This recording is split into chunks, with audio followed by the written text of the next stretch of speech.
தென்கிழக்கு வங்கக்கடலில் உருவானது காற்றழுத்த தாழ்வு பகுதி வடமேற்கு திசையில் நகர்ந்து நாளை தென்மேற்கு வங்கக்கடல் பகுதியை அடையும் என இந்திய வானிலை ஆய்வு மையம் தகவல்.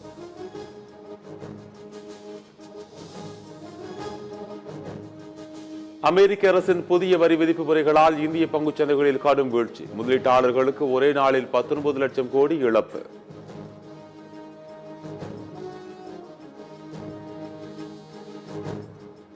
அமைச்சர் கே என் நேரு மற்றும் அவரது சகோதரர்கள் மகன் ஆகியோருக்கு தொடர்புடைய இடங்களில் அமலாக்கத்துறை சோதனை.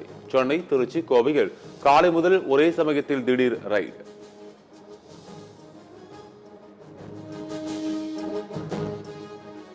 திருச்சி டிஐஜி வருண்குமார் மற்றும் அவருடைய குடும்பத்தினர் குறித்து அவதூறாக பேசியதாக தொடரப்பட்ட வழக்கு. சீமான் இன்று ஆஜராகாத நடிகர் மாலை 5 மணிக்குள் ஆஜராகவில்லை என்றால் பிடிவாரண்ட் பிறப்பிக்கப்படும் என திருச்சி நீதிமன்றம் உத்தரவு.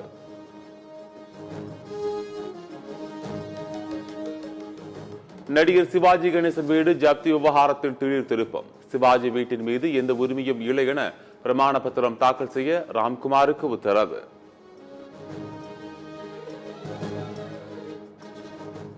நொந்து போயுள்ள அதிமுகவினர் தான் தியாகிகள்.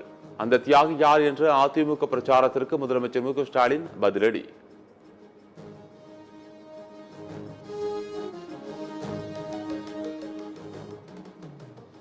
அதிமுகவினர் நொந்து போகவும் மாட்டார்கள், சோர்ந்து போகவும் மாட்டார்கள். முதலமைச்சர் விமர்சனத்திற்கு எடப்பாடி பழனிசாமி பதில்.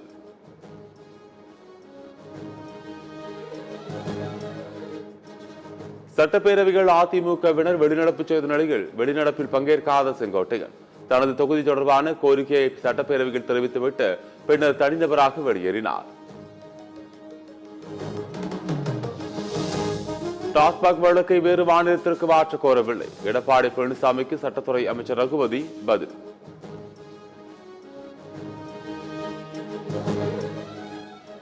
டாஸ்மாகில் எந்த முறைகேடும் இல்லை என்பதை எங்களால் நீதிமன்றத்தில் நிரூபிக்க முடியும். அமைச்சர் ரகுபதி பேட்டி.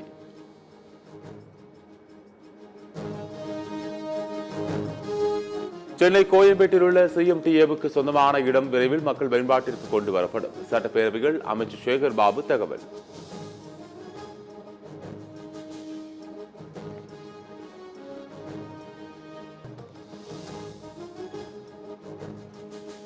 சேலம் அருகே சிறார் காப்பகத்திலிருந்து 7 சிறுவர்கள் தப்பி ஓட்டம். வட மாநிலத்தைச் சேர்ந்த சிறுவர்கள் தப்பிய நிலையில் காவல்துறையினர் தீவிர விசாரணை.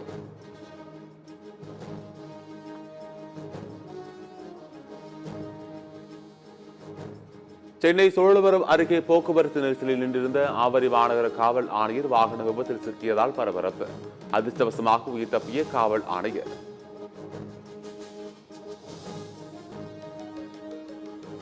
மேட்டுப்பாளையம் அருகே சூறாவளி காற்றுடன் பெய்த கனமழையால் 5000த்திற்கும் மேற்பட்ட வாழை மரங்கள் உரிந்து சேதம். பாதிக்கப்பட்ட தங்களுக்கு மத்திய மாநில அரசுகள் உரிய இழப்பீடு வழங்க வேண்டும் என விவசாயிகள் கோரிக்கை. கோவில்பட்டி அருகே கழுகுமலையில் 17 மாதங்களாக வாடகை தரவில்லை என்பதால் சார் பதிவாளர் அலுவலகத்திற்கு பூட்டு போட்ட உரிமையாளர். போலீஸ் மற்றும் அதிகாரிகள் நடத்திய பேச்சுவார்த்தைக்கு பின்பு அலுவலகம் திறப்பு.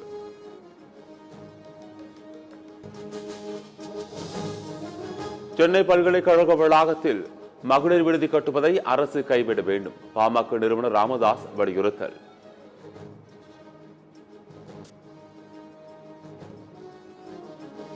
அண்ணா பல்கலைக்கழக விவகாரத்தில் ஞானசேகரனை வழக்கில் இருந்து விடுவிக்க கூடாது. போக்சோ சிறப்பு நீதிமன்றத்தில் தமிழ்நாடு அரசு வாதம்.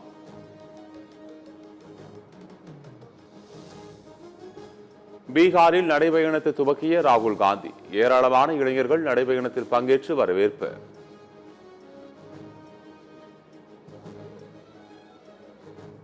IPL தொடரில் தோனி இன்னுமே ஆபத்தானவர்தான். ஆஸ்திரேலிய முன்னாள் கேப்டன் ரிக்கி பாண்டிங் கருத்து.